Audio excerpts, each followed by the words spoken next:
Bienvenue à compte complet, notre balado sur le monde du baseball à la maison en compagnie de Marc Griffin. On se retrouve la première fois depuis la fin de la Série mondiale qui a été remportée, je vous le rappelle, par les Dodgers de Los Angeles. Il s'en est passé pas mal de trucs depuis la fin de cette Série mondiale.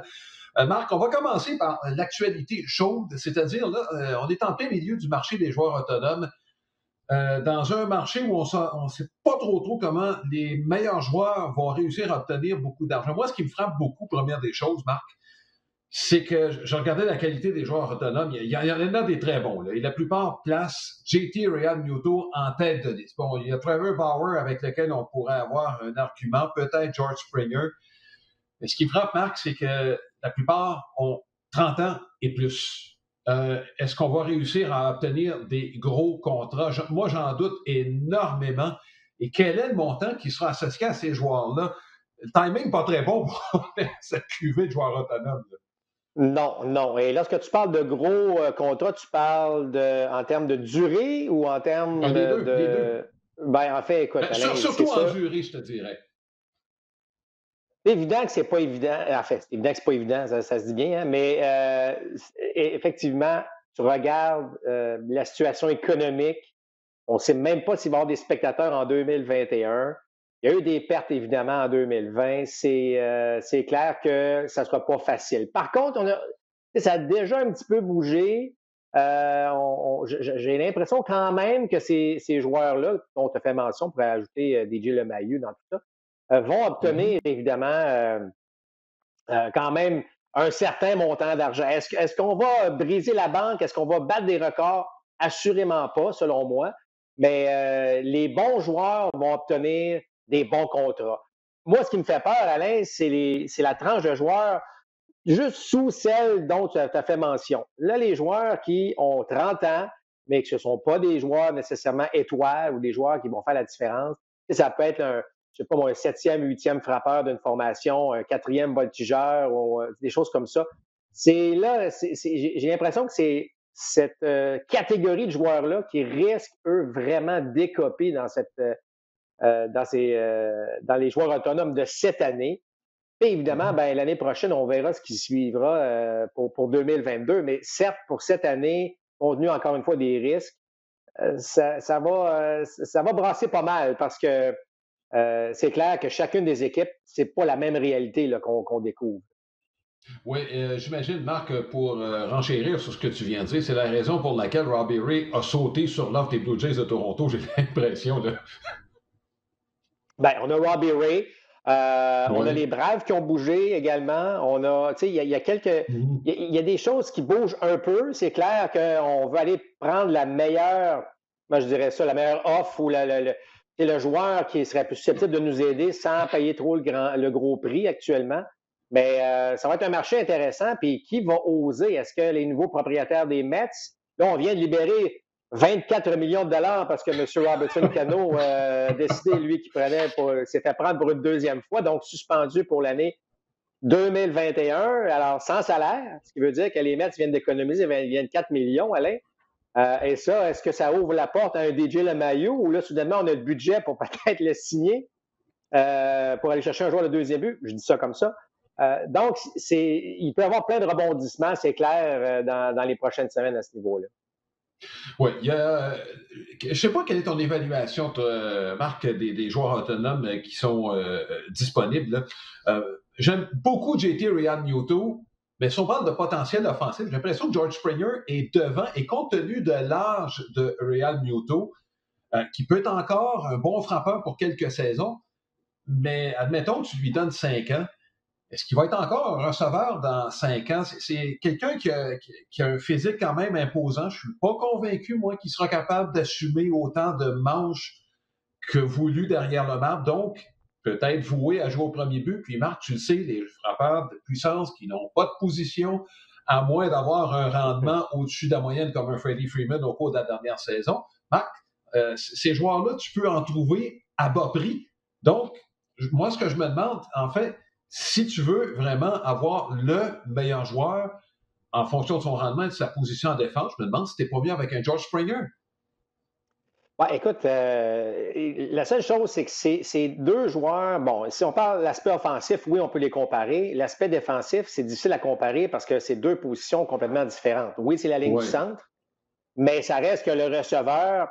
Tu sais, j'ose en croire, encore penser, Alain, que le receveur, son rôle premier, c'est d'être derrière le marbre. Évidemment, ce qu'il donne en attaque, Mhm. tant mieux. Mais, tu sais, je pense à un Molina, je pense à tous les meilleurs receveurs. On veut Mhm. qu'ils soient en arrière. Imaginez si Molina se retrouve avec les Yankees de New York, par exemple. Bon, les Yankees, on semble, en tout cas, les, les- les premiers temps qu'on voit depuis la fin de la saison, c'est que Sanchez ne fait pas partie nécessairement des plans des Ouais. Yankees. Alors, est-ce que Molina arrivait? Bon, Molina va apporter une dimension d'attaque intéressante, pas la puissance, évidemment, de Sanchez, mais est-ce qu'il va complètement stabiliser un personnel de lanceurs en défense? Absolument. Alors, est-ce qu'une équipe veut, par exemple, aller chercher un Real Muto pour vraiment stabiliser donc un personnel de Mhm. lanceurs, que ce soit de partant ou de releveur? Alors, pour ça, Ouais. c'est difficile de dire. Je regarde par exemple les Red Sox de Boston. Est-ce qu'on peut aller chercher un Springer pour se donner, bon je dis ça de même, mais on n'ira pas chercher un Real Muto du côté des Red Sox, assurément, mais on pourrait aller du côté d'un George Springer et voir qu'est-ce que ça peut donner. J'en doute de la façon dont Ouais. les Red Sox gèrent leur équipe actuellement, mais c'est des comparaisons qui font en sorte que c'est pas nécessairement la même approche là, pour les deux joueurs. Est-ce qu'il y aura des contrats de plus de 5 ans? Dans le fond, c'est la Ouais. question initiale qui aurait pu être posée là, relativement à tous ces joueurs autonomes. Il y a Marcus Semien, dont j'aurais pu parler, Didi Gregorius, deux joueurs d'Areco. Il y en a 5 autres qui sont disponibles l'année prochaine. Est-ce que les équipes intéressées à avoir un joueur d'Areco se disent on va attendre l'année prochaine avant de lancer nos billes vers un joueur qui occupe quand même une position importante? Puis là-dedans, il va y en avoir quand même qui Ouais. sont assez jeunes. Hein? Lindor, entre autres, Seager, c'est pas très vieux, plus jeune qu'un Sémien ou un Grégorius. Ces gars-là sont peut-être pas en position de force présentement. Ça peut changer la donne. Il y a beaucoup de facteurs, Marc, qui rentrent en ligne de compte. Moi, c'est la durée des contrats. Tu parlais tantôt de montant d'argent ou durée. Moi, c'est sur la durée, j'ai l'impression que ça va être limité. Au-delà de 5 ans, j'en doute énormément en raison de l'âge que j'ai mentionné tantôt. Il y en a presque pas qui sont en bas de 30 ans. Ouais, ouais, je pense, et la tendance a commencé depuis 2 ans, je vous dirais, là, que ces fameux contrats Mm-hmm. de 5 ans et plus, on les voit de moins en moins.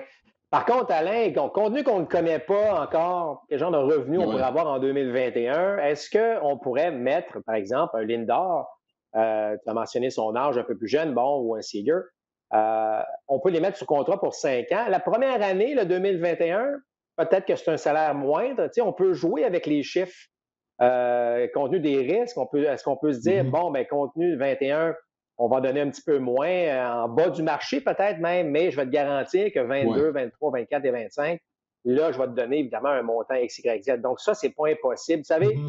les agents ou les directeurs gérants, on a quand même toujours été assez créatifs dans différentes époques du baseball, à différents moments du Ouais. baseball. Alors, on pourrait voir une nouvelle forme de contrat octroyé pour certains joueurs si on veut vraiment les garder à long terme. Euh, mais sinon, le problème que je vois, c'est que si tu signes un contrat, tu es un Lindor ou un Seager, tu signes un contrat d'1 an, tu sais que tu vas être sous l'évaluation parce que, bon, 2021 Ouais. est toute l'incertitude. Mais là, si tu as un rendement en deçà de ce que tu as fait cette année, je pense à un gars comme Seager, Ouais. entre autres, ben là, il peut être perdant, évidemment, pour la suite des choses. Alors, écoute, c'est pas une saison habituelle, on le sait, c'est pas une année, oups, pardon, c'est pas une année habituelle, mais ça reste que c'est quelque chose qu'il va falloir surveiller, évidemment, de très près. On risque d'avoir de belles surprises dans tout ça. Oui, bon, parlant de ça, Marc, tu as parlé de Gary Sanchez tantôt et ça m'amène à parler de la structure salariale qui s'en vient dans l'entre-saison. On a déjà vu des décisions qu'on ne voyait pas les années d'avant et là, je parle de ceux qui sont joueurs autonomes qui ont accepté des offres qualificatives. Les deux qui me viennent en tête, Kevin Gossman et Marcus Stroman. Bon, Stroman n'a pas joué l'année passée, mais ces deux joueurs qui auraient pu se prévaloir de l'autonomie, ils ont décidé de prendre l'offre qualificative. C'est quoi, juste pour faire un dessin, quand tu deviens joueur autonome, si tu vas avoir une compensation pour la perte du joueur autonome, il faut que tu soumettes une offre qualificative. Il y a des équipes qui sont fait jouer des tours, c'est pas arrivé souvent. Je pense que tu te rappelles de Francisco Rodriguez avec les Brewers de Milwaukee. Les Brewers, pas une équipe riche, et Francisco dit ben, je vais la prendre. Oups, les Brewers se sont dit oh, attends un peu, là, il y a 15 millions là, qu'on est obligé de dépenser qui n'étaient pas dans le budget. Et rappelle-toi des Expos quand ils avaient fait leur vente de feu. Larry Walker était le seul qui était parti comme joueur autonome. Les Expos n'avaient même pas soumis d'offres qualificatives parce qu'il y avait une incertitude. Et Marc, il faut quand même le mentionner, là, Larry Walker aimait Montréal et les Expos craignaient que Walker dise oui. Donc, à ce moment-là, bon, tu te rappelles de cette époque-là. Donc, on n'avait pas soumis d'offre, il n'y avait pas eu de choix en retour. Donc, il y a 2 joueurs qui ont accepté cette offre-là. Et l'exemple de Gary Sanchez qu'on donnait tantôt, je sais qu'on en a parlé, Marc, mais je veux qu'on élabore un peu. J'ai l'impression que ses jours avec les Yankees sont comptés. Et non seulement ça, il est admissible à l'arbitrage. Je pense qu'on ne se rendra même pas là chez les Yankees avec Sanchez. Ben, et Alain, je veux juste revenir, en fait, pour expliquer l'offre qualificative, c'est que le montant est prédéterminé d'avance. Hein? C'est un salaire, c'est un montant qui est prédéterminé. On n'a pas le droit de 15 millions. De plus de 20 %. Non, exact. Alors là, c'était 18, je n'ai pas par cœur, mais autour de 18 millions de dollars. Alors, c'est pour ça qu'un Kevin Gausman a sauté sur l'occasion, évidemment. Ben oui. Oui, dans le cas de Sanchez, c'est pour ça que j'en ai parlé un peu brièvement tout à l'heure, mais effectivement, moi, il ne me semble plus dans les plans de l'équipe. On a vu en série, Alain, je pense que le message a été assez clair. Il n'a pas été le receveur dans les matchs les plus importants de l'équipe en série. C'est pas lui qui était derrière le marbre. Tu ne peux pas avoir un signal plus puissant que ça, Alain. Tu joues des matchs importants, tu n'es pas là derrière le marbre. Moi, je pense que les jours de Sanchez sont terminés avec les Yankees de New York. Il s'agit de savoir maintenant de quelle façon on va couper les ponts dans le cas de Sanchez. Mais pour moi, c'est une évidence qu'il ne sera pas de retour avec l'équipe. Oui, écoute, je ne pense pas qu'on puisse l'échanger. L'échanger, l'équipe serait obligée de lui soumettre une offre au minimum aller en arbitrage. Et sachant le montant qui l'accompagne, on ne peut pas réduire de plus de 20 %. Bon, 18 millions, faites le calcul. Écoute, on se retrouve quand même à 14-15 millions de dollars, sachant qu'il va probablement devenir joueur autonome et qu'on l'aura disponible pour moins que ça. Moi je ne vois pas d'autre issue que l'autonomie complète au mois de décembre pour Gary Sanchez. Bien, je pense que c'est l'option visée du côté des Yankees aussi. On va attendre, évidemment, là, mais tu as tout à fait raison parce qu'il y a trop de risques associés au salaire élevé qu'il puisse faire et il n'y aura pas de preneur à ce niveau-là. Donc, il devrait. En tout cas, écoute, je veux dire, on ne sait jamais, il y a un paquet de surprises, mais tous les éléments nous amènent à faire en sorte que Sanchez ne sera plus avec les Yankees. Bon, dernier aspect sur des joueurs autonomes, je veux qu'on parle des Blue Jays de Toronto. Il y a plusieurs rumeurs qui courent. Peut-être un joueur d'avant-champ, on parle même d'un voltigeant, on chercherait un voltigeant de descente. Le nom de Springer est mentionné. On parle même de TJ LeMahieu avec les Yankees de New York. Ouais. A-t-on vraiment besoin de renfort? Parce que je regarde position par position, on a des joueurs qui peuvent jouer à chacune des positions recherchées, à moins qu'on ait fait notre nid avec Vladimir Guerrero et qu'on se soit dit déjà, c'est terminé au 3e but. Ben moi, je pense que c'est le cas, Alain. Je pense pas qu'on va avoir Vlad au 3. À moins, et bon, vous avez vu, Vlad a fait beaucoup d'efforts depuis la fin de la saison, a perdu beaucoup de poids.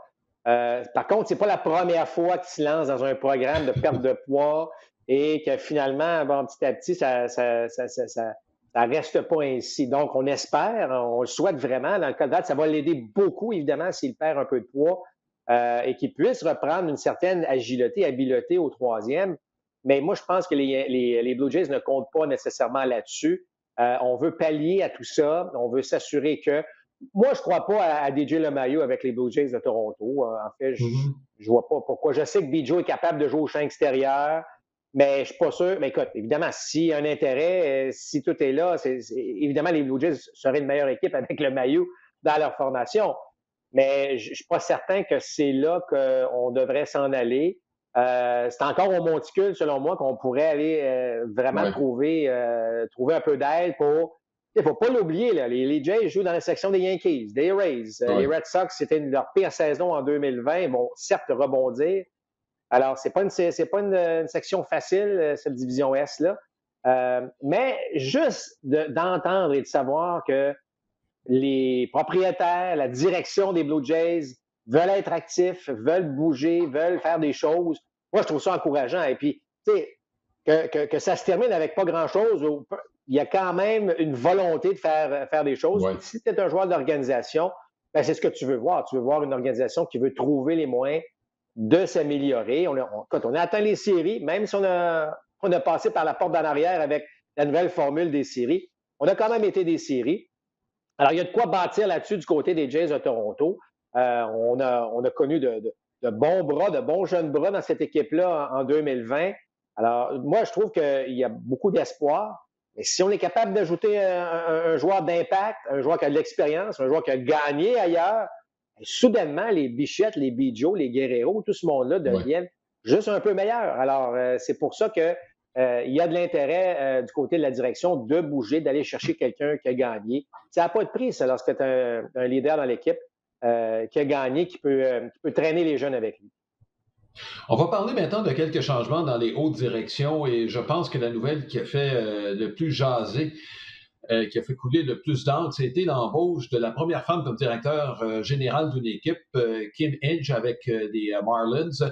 Derek Jeter la connaissait. Hinge est passé par les Yankees de New York. Ça, c'était à la fin des années 90. Il a eu quelques entrevues. Elle est passée par les Dodgers de Los Angeles, les White Sox, et depuis 2011, se retrouvait au bureau du commissaire du baseball en territoire connu. Elle travaillait avec Joe Torre. Joe Torre est avec les Yankees à la fin des années 90. Les deux se connaissaient bien. Finalement, Hinge se retrouve avec les Marlins de la Floride. Bon, moi, on m'a posé la question, Marc, à savoir, ce que je pensais de cette embauche-là. Je ne sais pas si je suis rendu plus loin que d'autres. On a écrit, je suis très content que ce soit elle.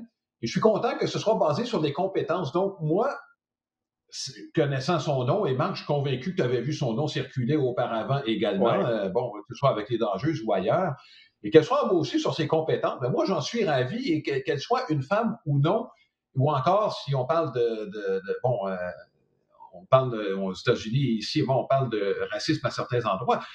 Si la personne a des compétences, peu importe son sexe, sa race, qu'elle soit embauchée, moi, c'est ça qui me ravit. Qu'on passe outre toutes les pseudo-barrières qu'on se soit inventées au fil du temps et qu'on soit rendu à un moment où, finalement, c'est la compétence qui est le premier critère.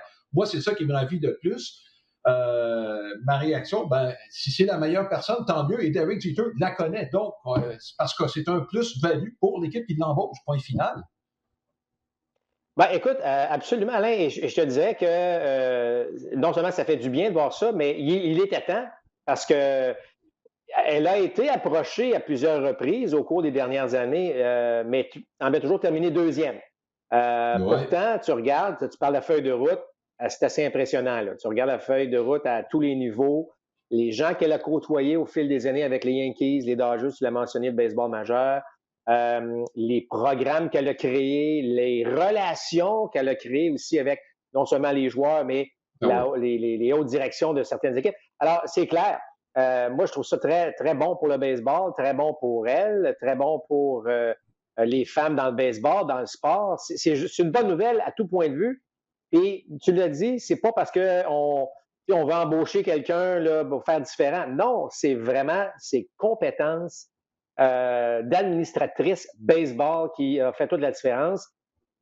Est-ce qu'elle va avoir de la pression? Ben oui, absolument. Qu'est-ce que tu veux? C'est la première femme. On va attendre son premier geste important ou une première transaction, une première décision. Et puis là, elle va être rendue à un niveau où elle va se faire critiquer ou non, peu importe les décisions. Mais c'est parfait, puis je pense que c'est ce qu'elle veut. Elle est certainement prête à relever ce défi-là. Bravo à Derek Jeter, à l'organisation des Marlins. Et si ça peut créer d'autres éléments ensuite, d'embaucher, comme tu l'as dit, les personnes pour leurs compétences, peu importe qui ils sont, d'où ils viennent. Alors, je trouve ça... Écoute, dans un monde, Alain, où la technologie prend toute la place dans le baseball, je trouve ça très humain, cette décision-là. Je trouve ça le fun que le baseball, que ce soit le baseball où on a vu cette décision être prise. Et j'espère que c'est le début de plein de décisions de la sorte qui vont faire en sorte que le baseball va évoluer un petit peu plus et qu'on va poursuivre dans la bonne direction. Bon, deux autres équipes dont on va parler, Marc. Theo Epstein quitte les Cubs de Chicago. C'était dans l'air, ça, depuis un an ou deux chez les Cubs. C'est Jed Hoyer qui était avec lui depuis ces années avec les Red Sox de Boston qui va prendre sa relève. Je pense une transition qui va se faire en douceur.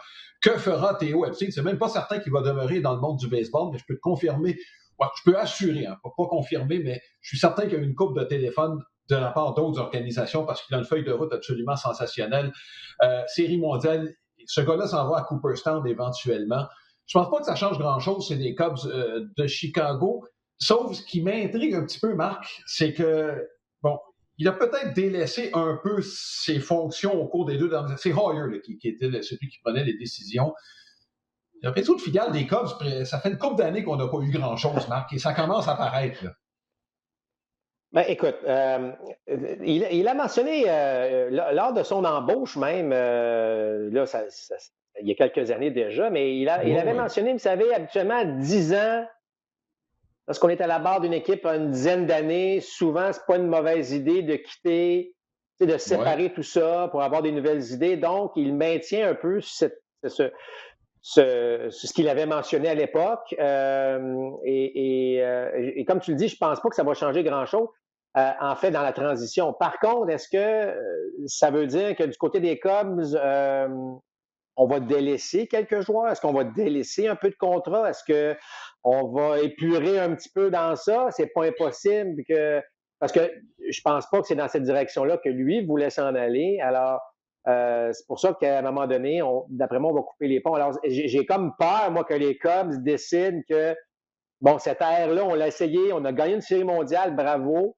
Là, il est temps que le fameux quatuor à l'avant-champ de Rizzo, Baez et compagnie, Bryant, qu'on sépare tout ça, qu'on en échange, qu'on en libère, je ne sais pas. Là.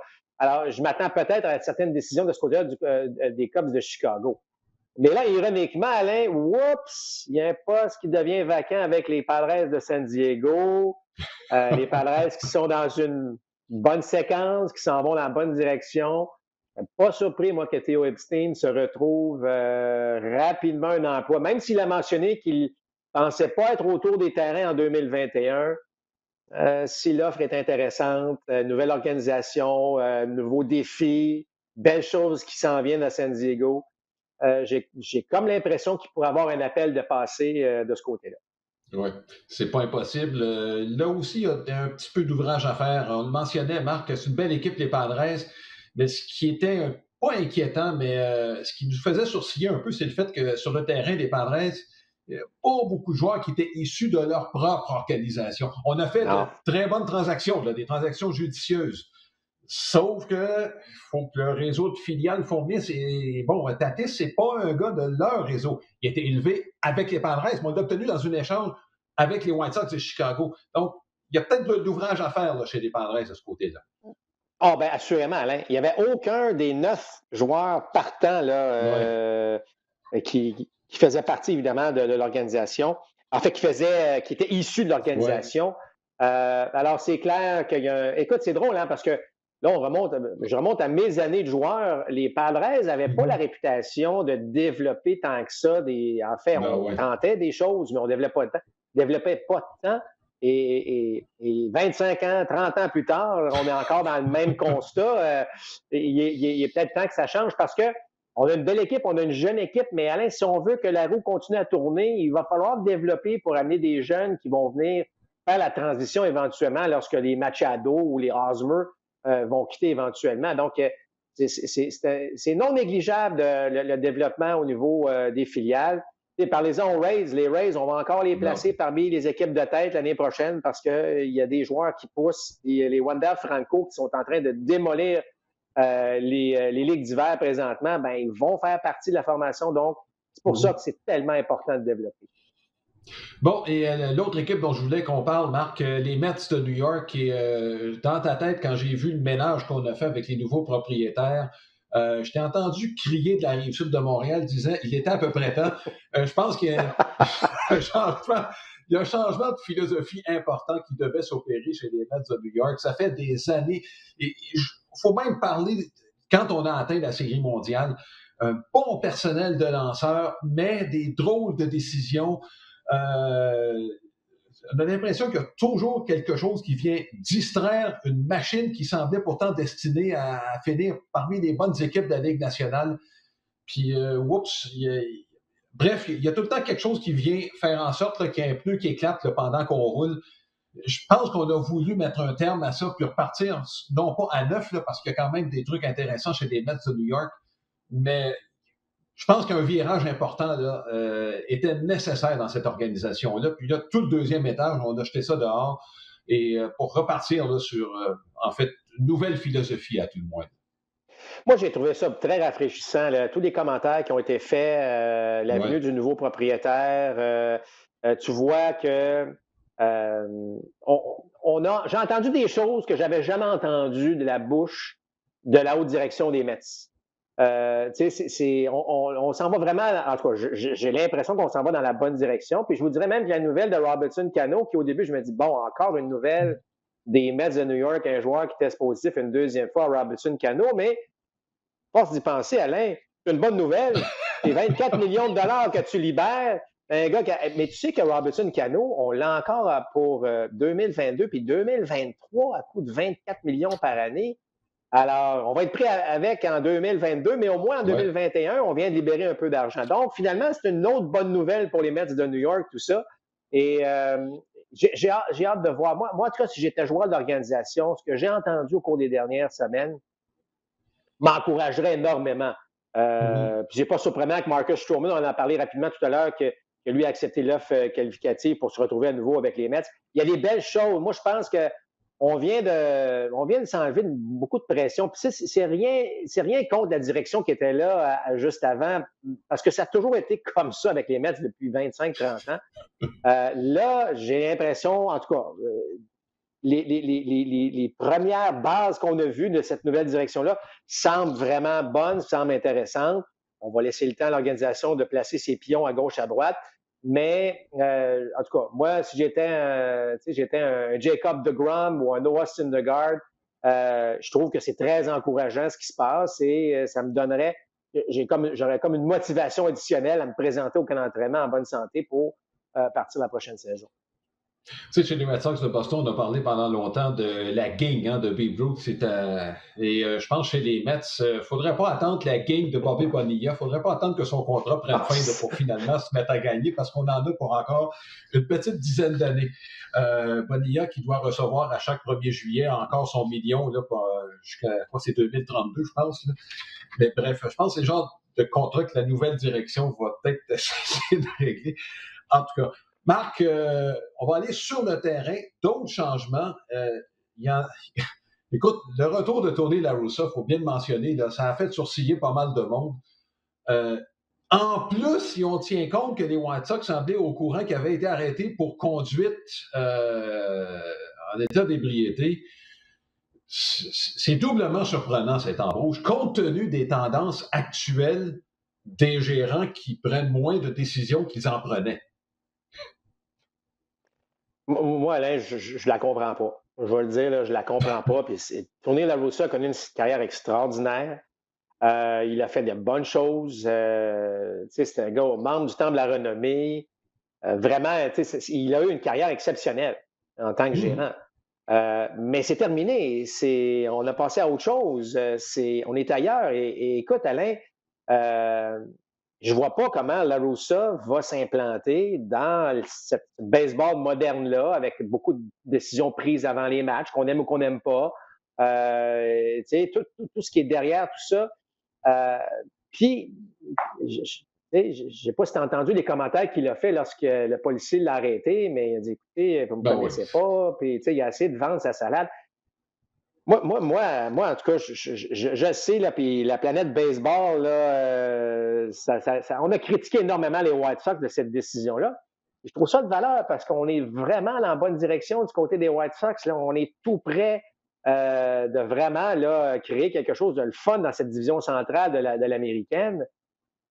Je la comprends pas. Honnêtement, je la comprends pas. Je la crois pas. Je crois pas, moi, que ça va réussir. Puis pas parce que La Russa est pas bon, mais c'est juste que c'est pas un bon fit. C'est pas ça qu'on a besoin, selon moi, du côté des White Sox de Chicago.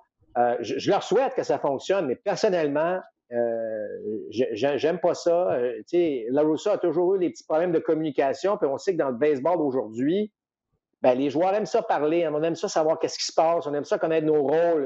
La Russa, c'est pas le même qu'il gérait à l'époque, là, c'est qu'il mettait son bon vieux line-up, mettait ça dans l'abri, puis si tu joues pas, ben comprends le message que. C'est l'ancienne façon de faire, Alain. Je pense pas que ça va coller très bien avec la génération des jeunes joueurs des White Sox de Chicago.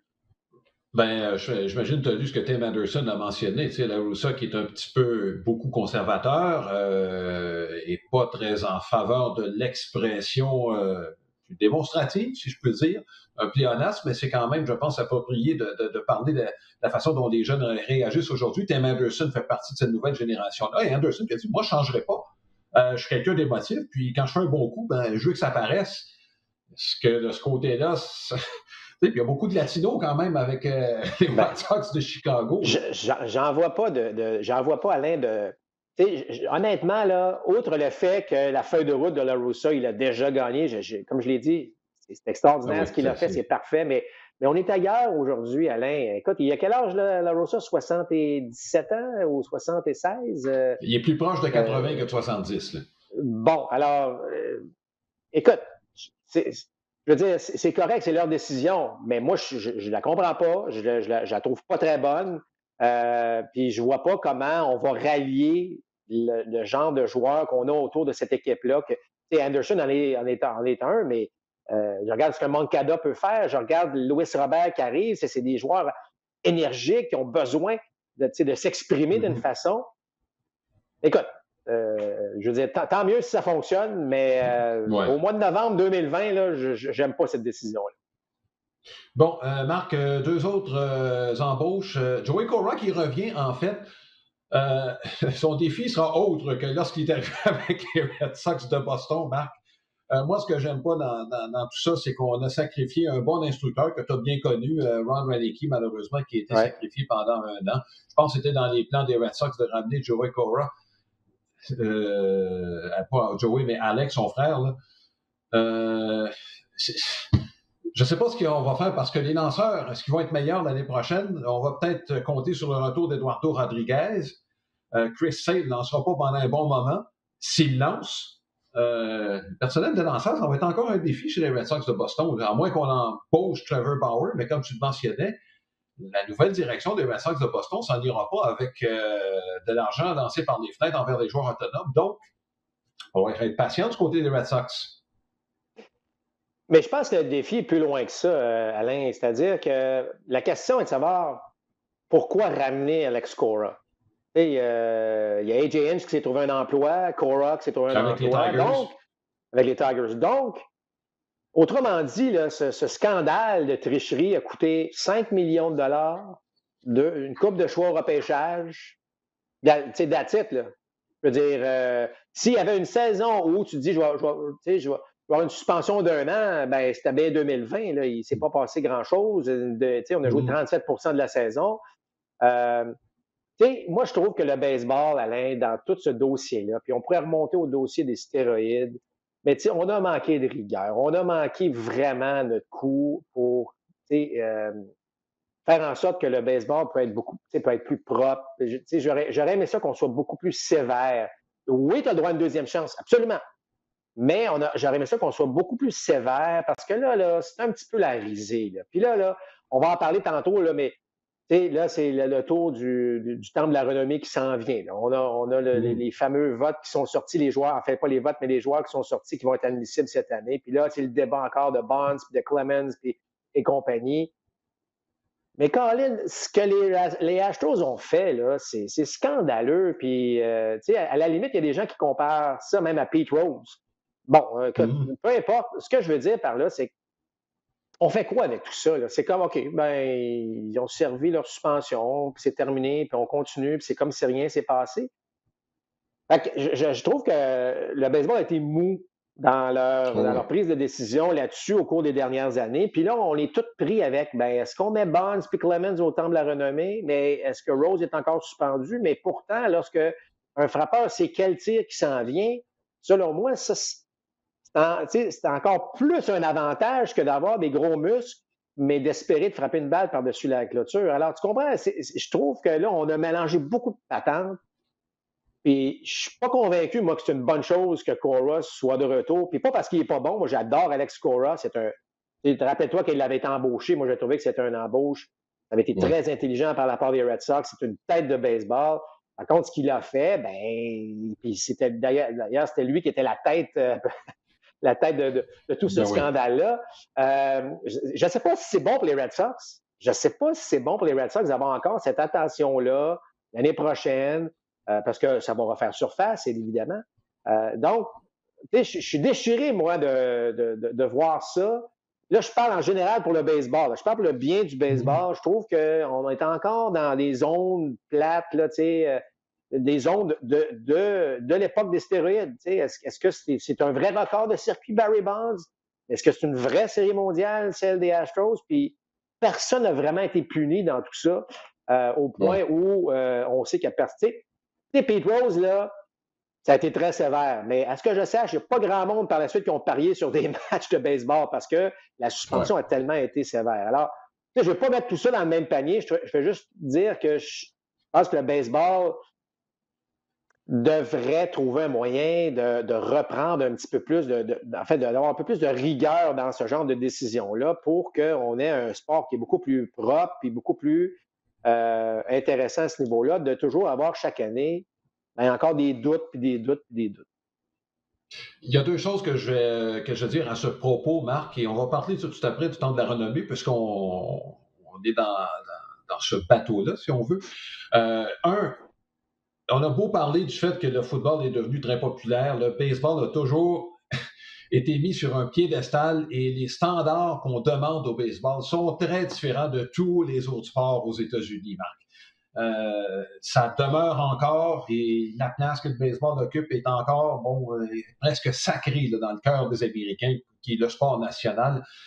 Et la deuxième chose, c'est qu'on a affaire aussi avec la plus puissante association des joueurs et le plus puissant syndicat probablement aux États-Unis. Donc, ces deux aspects qui font en sorte que le baseball, je ne dis pas qu'on n'aurait pas pu agir autrement, je dis juste que ces deux aspects qui font en sorte que le baseball paraît peut-être un peu plus mal qu'il devrait dans ces situations-là. Je veux parler du temple de la renommée, Marc. Les candidats ont été soumis. Moi, ce que j'aime pas, parce que les noms de Bonds reviennent. Clemens est là encore une fois. On fait quoi avec ces noms-là? Moi, je pense qu'il y a un peu d'hypocrisie. Et quand je dis d'hypocrisie, c'est que là, on donne la responsabilité aux votants de déterminer s'ils devraient y être ou non, alors que les critères devraient être établis par ceux qui les admettent, ces joueurs-là. C'est pas aux journalistes, je pense, de déterminer si oui ou non. Ça devrait être fait avant. Est-ce que oui ou non, on les admet? Et quand je parle d'hypocrisie, dans un deuxième ordre, Marc, on se comptera pas d'histoire, là. Il y a des joueurs dopés qui ont déjà été votés à l'intérieur du temple de la renommée. Il y a des noms que je pourrais te nommer, là, puis qui sont déjà là, qui ont fait partie de cette période-là. Ah ouais. À cet égard-là, moi, je me dis, établissons les critères de façon nette et précise. Et à partir de ce moment-là, ben, écoutez, on pourrait être d'accord ou non, mais au moins, on saura à quoi s'en tenir. Là, j'ai l'impression qu'on s'en va n'importe où dans tous les sens et qu'on donne la responsabilité aux votants, qu'il y en a qui établissent leurs propres règles au moment de voter. Moi, c'est là-dessus, Marc, que je me dis, on devrait faire quelque chose et non avoir 56 critères. Là, je dis 56. Dans le fond, il y a quoi? Il y a quelques centaines de chroniqueurs là, de baseball d'Amérique qui votent là, pour le temps de la renommée. Il s'agit d'être membre depuis 10 ans. Et à chaque année, c'est à peu près 350, 400 qui votent. Mais il y a 400 critères différents pour établir qui c'est qui s'en va au temple de la renommée. C'est ça qui n'a pas de bon sens. Ben, et tu as raison, Alain. Par contre, le critère, en fait, les critères ne sont pas toujours faciles à énumérer parce que, par exemple, dans l'ère stéroïde, tu viens de le dire, il y en a qui se sont fait prendre, il y en a qui en ont pris qui ne se sont pas fait prendre. Alors, donc, le critère, est-ce que le critère, c'est de dire, ben, si tu t'es fait prendre, tu ne peux pas être au temps de la renommée, mais sachant fort bien qu'il y en a qui en ont pris, mais qui ne se sont pas fait prendre.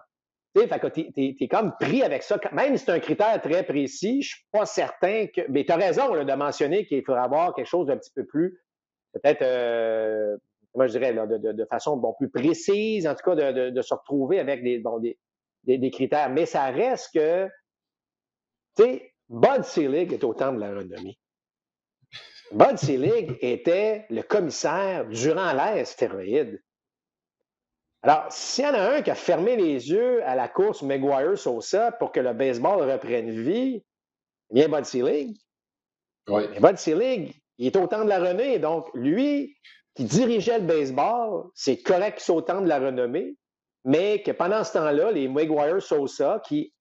Puis, tu sais, je ne défends pas Maguire-Sosa tant que ça, Alain, mais c'était pas illégal dans ce temps-là. Ça n'était pas illégal. Tu sais, c'est ce qu'il prenait au départ. Donc, il y a trop de il y a trop de différences. Tu sais, aujourd'hui, bon, Robinson Cano s'est fait prendre. Il y a des règles établies. Si tu te fais prendre, deuxième fois, suspension. Moi, je pense que si Robinson Cano avait la possibilité d'aller au terme de la renommée, la nouvelle d'aujourd'hui, on vient de fermer la porte, selon moi. Parce que là, il y a des règles établies, puis il est suspendu. Bon. Mais l'époque des stéroïdes, je trouve ça trop vague. Je trouve ça beaucoup trop vague. Puis écoute, j'ai joué là, à cette époque-là, puis il y a peut-être des joueurs qui ont passé devant moi, puis ça peut peut-être empêcher d'avoir une carrière, peut-être, juste. Puis oui, je pourrais être fâché à ça. On ne saura jamais. Mais ça reste que je sais que pour frapper une balle, bien, Alain, ça ne prend pas juste des muscles. Ça va-tu aider un peu? Probablement. Est-ce que ça va empêcher? Est-ce que ça fait en sorte que Barry Bonds est un moins bon joueur? Ou un bien, bien meilleur joueur. Peut-être, mais il était déjà très bon. Est-ce que Éric Gagné, là, c'était tout un lanceur. Bon, est-ce que c'est ce qu'il a pris qui a fait qu'Éric Gagné lançait des changements de vitesse qui disparaissaient dans la zone des prises? Non. Tu comprends? Moi, là, j'ai toujours. J'aime pas les gens qui trichent. Vous avez mon commentaire sur les Astros de Houston. J'aime pas ça. Puis si tu prends des substances pour être plus fort, ben oui, on n'aime pas ça parce que. Mais au baseball, c'est pas comme par exemple un haltérophile qui prend vraiment pour être fort parce qu'il faut qu'il lève la barre, ou je sais pas, ou un cycliste qui prend quelque chose pour avoir plus d'énergie. Les gars, là, il faut qu'ils posent le geste. J'excuse pas, là, je veux juste dire que c'est pas un automatisme. Combien de joueurs, Alain, dans le baseball professionnel majeur et mineur, qui en ont pris des stéroïdes, qui ont détruit leur corps, mais qui n'ont jamais atteint le baseball majeur, qui n'ont jamais fait une bonne carrière. C'est pas une pilule miracle ou une injection miracle qui fait que soudainement tu deviens un joueur étoile pendant 25 ans. Donc, tout ça pour dire que malgré tout ce que ça a fait, moi, je mettrais Clemens au temps de la renommée. Je mettrais Barry Bonds au temps de la renommée. Vous ferez ce que vous voudrez avec. Vous aurez l'opinion que vous aurez de ces gars-là. Mais ça reste qu'à un moment donné, il va falloir soit tourner la page complètement.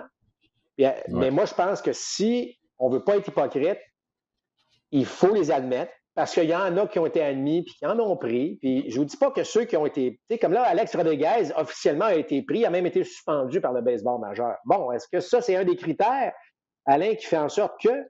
Tu parlais des fameux critères tout à l'heure. Bon, je ne sais pas, mais ce que je veux dire, c'est qu'à un moment donné, il va falloir passer outre ça. Et ce qui me tanne, c'est qu'on a vécu, encore une fois, cette année, ou l'année dernière, avec le scandale des Astros, une autre situation où le baseball n'a peut-être pas pris les choses en main, n'a peut-être pas mis ses culottes comme il se doit. Fait que ça devient évidemment un sujet qui est toujours très chaud lorsqu'on arrive à ce moment-ci de l'année.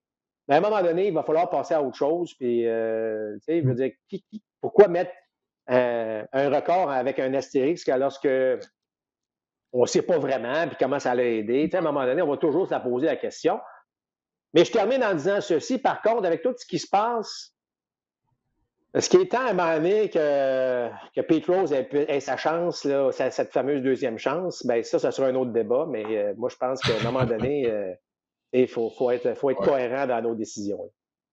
Oui, malheureusement pour Rose, je pense qu'au fil du temps, il ne s'est pas beaucoup aidé. Je pense que c'est ça. Ouais. Je pense que, honnêtement, s'il avait été moindrement humble depuis ces incidents-là, il serait peut-être déjà au temple de la renommée. Marc, je ne sais pas si tu as regardé la liste des joueurs. Je veux juste qu'on parle rapidement des nouveaux candidats. Moi, il y en a deux sur lesquels je me dis, il me semble que ces deux gars-là devraient rentrer. Il y en a un dont on a déjà discuté, c'est le troisième but, Scott Rowland, qui a été un très bon joueur de troisième but, peut-être un des meilleurs joueurs de troisième but défensif. Tu l'as vu jouer, je pense qu'il était là au Ouais, moment des expos, il était dans le baseball majeur, donc tu as été exact. en mesure de le voir avec les Phillies, entre autres, dans la même section. Et l'autre, moi, Marc, c'est peut-être un des meilleurs frappeurs droitiers, en tout cas un des bâtons les plus rapides du côté droit que j'ai vu depuis que je suis le baseball, c'est Gary Sheffield. Ces deux gars-là, Marc, je regarde dans l'alignement, dans ceux qui sont admissibles, là, je pense que je mettrais un X à côté de ces deux joueurs-là. Là. Je regarde la liste, là, c'est les deux premiers qui me venaient en tête. Là. OK, j'étais convaincu que tu allais me parler de Todd Helton, mais il a joué pour les Rockies, donc je vois que tu. J'ai regardé Todd Helton. Il a un dossier intéressant. Il n'est pas dans la catégorie de Charlie Blackmon, c'est-à-dire qu'il a réussi à produire autant à domicile qu'à l'étranger. C'est seulement sa position qui a fait en sorte qu'il est au premier but. Éventuellement, oui, je vais y penser un peu plus, mais pour l'instant, je te dirais, dans ceux que j'ai vus, je me suis contenté de deux joueurs. Là. Oui, c'est Sheffield et Rowland me semblent en haut des autres. Rowland, particulièrement en raison de sa défense et de son attaque. Ben, écoute, Alain, c'est deux excellents choix. Je vais dire Gary Sheffield, probablement un des frappeurs les plus dangereux de son ère. Écoute, ce gars-là était non seulement spectaculaire, mais j'aurais aimé qu'on ait les statistiques qu'on a aujourd'hui, là, la façon, la vélocité avec laquelle la balle quitte le bâton, tu sais, ce genre de statistiques-là. Ouais. Sheffield, écoute, ça aurait explosé à chaque fois. C'était vraiment un frappeur redoutable à tout point de vue. Il y a eu malheureusement beaucoup de blessures aussi dans sa carrière, mais effectivement, c'est un joueur qu'il faudrait considérer beaucoup. Dans le cas de Scott Rowland, il fait penser beaucoup à Larry Walker. Dans le sens que Alain, c'est pas un gars très populaire. Tu sais, c'est pas. Comment je dis, tu sais, c'est pas le gars, là. Tu sais, on va penser au meilleur troisième but du baseball. Tu vas encore penser à Mike Schmidt. Tu vas encore penser à George Brett, tu sais, à une certaine époque. Mais Scott Rowland ne viendra peut-être pas parmi les 5-6 premiers noms que tu vas avoir. Mais pourtant, si on parle de stabilité au troisième, tu sais, tout cet aspect-là, évidemment, tu as parlé de sa contribution en attaque, c'est un choix logique. C'est un choix logique. Est-ce que ça fait combien d'années là, que Scott Rowland est. Ça fait quelques années déjà. Ça fait déjà quelques années. Fait que, c'est pour ça que la comparaison avec Walker, je la trouve intéressante. Je ne parle pas du joueur, je parle simplement de la façon dont. Tu sais, Walker a été un excellent joueur. Partout où il est passé avec les Rockies, évidemment, les Expos, il finit avec les Cards et tout ça, mais c'était pas toujours le joueur sur lequel on parlait, le voltigeur, mais c'est un peu le même cas pour Scott Rowland. Deux bons candidats, deux bons joueurs de balle, effectivement, qu'il faut retenir pour cette année.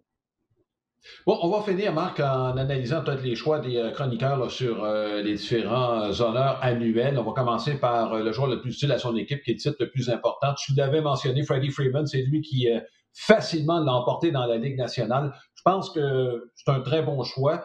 Une partie de ses succès, je pense, il les doit à Marcell Ozuna. Je pense qu'il n'a jamais été aussi bien protégé que cette année. José Abreu du côté des White Sox de Chicago, qui a servi ni plus ni moins de modèle, je pense, aux nombreux jeunes Cubains et jeunes Latinos là, qui évoluent au sein de cette équipe-là. Abreu avait décidé de revenir avec les White Sox de Chicago, lui qui aurait pu partir comme joueur autonome, était confortable là-bas. Je pense que c'est deux très bons choix.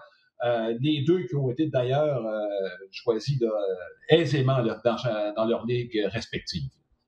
Oui, deux choix logiques, deux choix tout à fait qu'on avait vu venir, Alain, dans ce cas-ci. Freeman, ben, oui, ça aide lorsque tu as un Ozuna derrière, mais ça reste sa constance tout au long de la saison. Il a été très, très bon. Les points produits étaient là. Dans le cas d'Abreu, il a mené le baseball avec les points produits. Évidemment, les points produits, bon, ça prend les gars sur les buts avant, mais ça reste que il a transporté, il a beaucoup aidé les jeunes White Sox aussi à se développer. Parfois, ça fait partie d'un critère, c'est pas toujours facile à évaluer. Mais deux choix tout à fait logiques. Puis deux excellents joueurs qui enfin méritent cet honneur-là. Oui. Cy Young, écoute, dans l'américaine, c'était clair que ça s'en allait à Shane Bieber. Là. Dans la nationale, il y avait peut-être Yu Darvish, mais c'est allé à Trevor Bauer. Là aussi, Marc, je pense que c'était des choix logiques là, pour deux gars qui étaient en fait deux anciens coéquipiers des Indiens de Cleveland. Bon, dans le cas de Bieber, là, c'était, comme on dit, un no-brainer. Là. Il était tout fin seul, selon moi, dans cette course-là. Son nombre de retraits sur des prises. Écoute, il a dominé la Ligue américaine, c'est aussi simple que ça. C'est malheureux que ça ne s'est pas poursuivi en série dans le cas de Shane Bieber. Et Bauer, ben écoute, il a fait une belle campagne, hein, il faut le dire. Un gars très présent dans les réseaux sociaux, mais il méritait amplement, Alain. Et je pense que sa constance. Darvish a connu un très, très bon début de saison. Quelques petits passages à vide, je dis petits, des fois c'était un ou deux départs, mais pas plus que ça. Très bonne saison pour Darvish, mais effectivement, il n'y avait pas de place pour lui. Bauer a été tout simplement le meilleur lanceur de la Ligue. Je Et en pense que passant, Alain, un chapeau encore à Jacob deGrom, qui était quand même considéré à nouveau, et il allait pour une 3e année consécutive, et qui avait des statistiques qui faisait en sorte qu'il méritait d'être parmi les 3 finalistes. Alors, c'est tout un exploit d'être là d'être parmi les finalistes. Bien, évidemment, il avait gagné au cours des 2 dernières années, mais deGrom est encore un des grands lanceurs de la Ligue nationale. bon, le vote le plus intéressant, Marc, et je suis convaincu que tu vas être du même avis, c'était recrue d'année dans la Ligue américaine. On savait que c'était pour se décider entre 2 joueurs très spectaculaires. J'ai quand même l'impression qu'on va en reparler de ces 2 gars-là au cours des prochaines années, Luis Robert et Carl Lewis. Écoute, je te dis ça, je me souviens même plus qui était 3e, là, mais ça n'a aucune importance.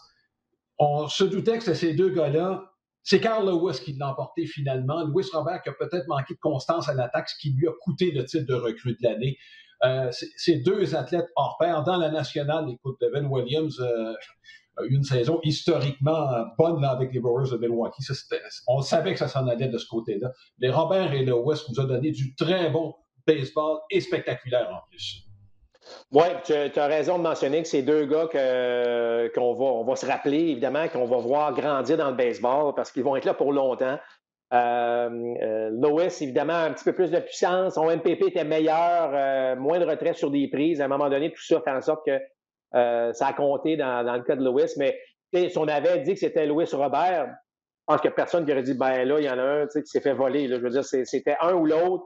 Ça a été très, très serré. Dans la nationale, par contre, ça a été un petit peu plus serré. Évidemment, Williams a été sur une autre planète, mais Cronenworth avec les Padres de San Diego a connu une très, très bonne saison.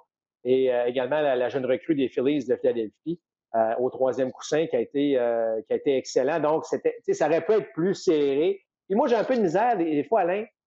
C'est lorsqu'on met 3 joueurs, évidemment, là, pour le titre, ou trois finalistes, lorsque tu es des releveurs ou des lanceurs puis des joueurs de position, je trouve ça bien difficile parfois. Évidemment, dans ce cas-ci, Williams a tellement été dominant. Écoute, on l'a juste pas touché de l'année. Là. Ça devenait, je pense, une logique de le mettre comme recrue de l'année.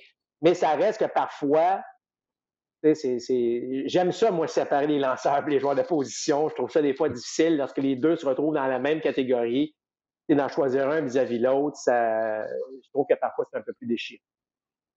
Bon, Marc, je ne sais pas quelle importance tu donnes au titre de gérant de l'année. Et bon, tu me vois venir, là, on connaît l'évolution du poste de gérant au fil des années. Est-ce que c'est pas plutôt l'administration de l'année, dans le fond, qui est derrière ces titres de gérant de l'année? Don Mattingly pour les Marlins qui ont eu à faire face à de nombreux défis au cours de la saison. Une des équipes avec les Cards de Saint-Louis qui ont eu à faire face à une éclosion majeure au sein de l'équipe. On a réussi quand même à se lancer pour les séries et peut-être aussi voir la lumière au bout du tunnel, le fameux plan Jeter dont on parle depuis quelques années. Donc, Mattingly qui hérite du titre, alors que dans la Ligue américaine, c'est bon, Kevin Cash et les Rays de Tampa. Juste faire une petite parenthèse, là, un retour sur la série mondiale de Kevin Cash qui a été... parce qu'il y en a qui ont dit, ah bon, vous voyez bien, les stats avancées, ça n'a pas fonctionné des Dodgers. Les Dodgers, c'est l'équipe qui investit le plus dans les stats avancées dans le baseball majeur. C'est juste ça que je veux ajouter et que je veux préciser dans ce cas-là. Donc, ma question, Marc, et félicitations aux 2, et je sais que tu as beaucoup de respect pour Kevin Cash et le travail qu'il a fait, mais la nature de l'emploi de gérant, est-ce que ça fait en sorte que le titre de gérant de l'année ne revient pas, dans le fond, à l'ensemble de l'organisation? Non, ben, oui et non. Oui, parce que c'est un travail d'organisation. Non, parce que, tu sais, Alain, il faut que quelqu'un passe le message. Il faut que quelqu'un soit là, qui communique avec les joueurs. Puis je dirais que c'est le plus grand rôle d'un gérant aujourd'hui, c'est d'embarquer dans la galère, c'est d'embarquer dans le plan, c'est d'embarquer dans le bateau ensemble, qu'on rame dans le même sens. Puis ça, pas tous les gérants qui sont capables de faire ça. Kevin Cash le fait très, très bien parce que tout le monde, tous les joueurs qui arrivent chez les Rays, et puis il y en a des changements de joueurs chez les Rays. Regardez, depuis juste 5 ans, là, on transforme l'équipe là, aux 2 ans, c'est pas mêlant. Chaque fois que tu portes l'uniforme des Rays, tu embarques dans le plan. Et écoute, tu regardes le succès des Rays. Donc, il y a quelqu'un qui doit le vendre, ce plan-là, puis qui doit faire en sorte que le joueur se sente bien. Fait que le rôle est encore très important. Puis moi, je pense que le gérant mérite d'avoir le gérant de l'année là, dans ce cas-ci parce que c'est lui qui est là, c'est lui qui est sur la ligne de front. Puis que, oui, il y a des décisions qui sont prises avant le match, mais il faut quand même que tu sois là. Puis dans le cas de Mattingly, ça a été la même chose. Il a fallu avoir beaucoup de leadership pour traverser cette saison qui a été, pas mal de défis du côté des Marlins. Fait que, il faut pas négliger ce rôle-là, Alain. C'est sûr que le gérant, là, c'est facile. Là, tu écris ton line-up, tu écris ta formation, tu mets ça, puis OK.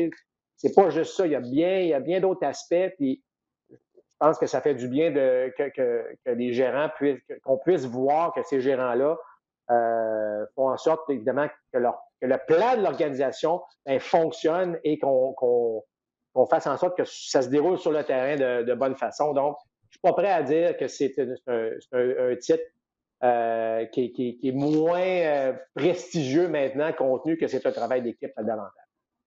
Oui, Mattingly, d'ailleurs, qui mentionnait à un certain moment qu'il ne connaissait pas la moitié des joueurs qu'il a dirigés. D'ailleurs, il a eu un patineur de vitesse à un moment donné au sein de son équipe. Et Marc, je vais terminer avec, quelquefois, il y a des émissions où on accorde des fleurs et on lance le pot. Là. Les fleurs, je vais les lancer à Kim Hinge lors de notre émission. Et le pot, écoute, je pense qu'on va le lancer tous les deux à Robinson Cano pour, je te dirais, l'ensemble de son œuvre. J'ai jamais été un gros fan de Robinson Cano, même si je reconnais son grand talent. Mais je pense qu'il n'y a pas personne qui va pleurer sur son sort à la suite de sa suspension pour l'année complète 2021. Écoute, un des beaux élans du baseball, frappeur gaucher, Alain, mais comme je l'ai mentionné tantôt, lui, s'il pensait aller au temps de la renommée, parce qu'il aurait été un sérieux candidat, selon moi, là, là, on vient de fermer la porte. Puis cette nouvelle rafraîchissante de l'embauche de Kim Ng est tout à fait exceptionnelle pour le baseball. C'est très rafraîchissant. J'espère qu'il y en aura d'autres au cours des prochaines semaines, prochains mois, prochaines années. Ouais. Merci beaucoup, Marc. Ça complète compte complet cette édition. Il y avait pas mal de matériel et c'est pas encore fini parce que le marché des joueurs autonomes vient tout juste de s'ouvrir. Il y a des joueurs qui sont admissibles à l'arbitrage et faut pas oublier que en 2021, c'est la dernière année de la présente convention collective, donc il pourra y avoir des choses qui se passent au cours des prochaines semaines. En tout cas, on l'espère, Marc, parce que si ça traîne, c'est là que ça risque de se compliquer. Merci beaucoup, Marc. On se revoit bientôt. Salut. Prenez soin de vous tout le monde. À la prochaine.